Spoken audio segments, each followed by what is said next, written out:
Andrew Enns is the Executive Vice President of Leger Polling, the most accurate polling company in Canada. Before you hear him, though, you've got to listen to me because we've got to stay on the air, and we are not funded by the PMO. So please donate. It's going to be an election time.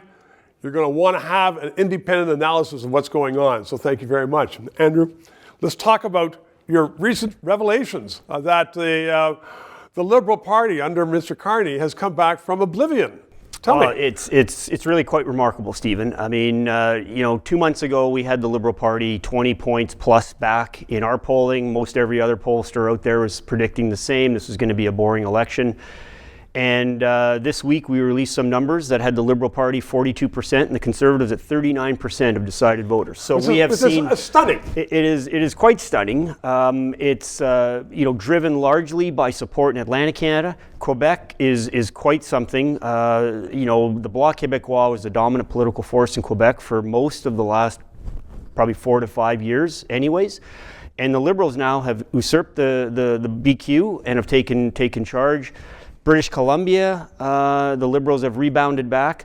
And I will say the other thing that's very noteworthy in our polling is not only the two front runners and how they've changed positions, but the NDP collapse.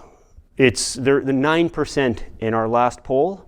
Those are historic low numbers. I mean, the question for the NDP in this election campaign, if these numbers don't change, will be, is official party status at risk for the NDP nationally? Well, that's been the case in many provincial elections. So I understand the NDP because they have watered themselves down so much that they're irrelevant. But I don't understand, or want you to help, what's going on with the Liberals. Is it just a new face, a fresh face? Is it because Poilievre is disliked? Because I know you go down more than just the numbers. Sure. Explain this resurrection. Well, look, 3 factors.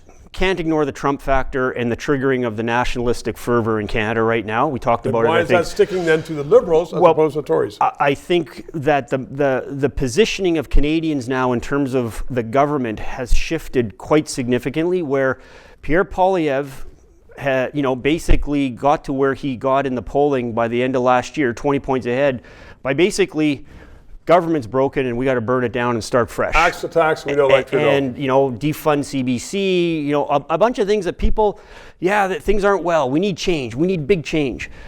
Fast forward 2 months to today, to our poll, and suddenly it's like, we need to defend Canada. Our country's under attack. It's under threat. And we've got this new guy. He looks calm, stable. Sounds like he's got a pretty good pedigree in Mr. Carney, central banker.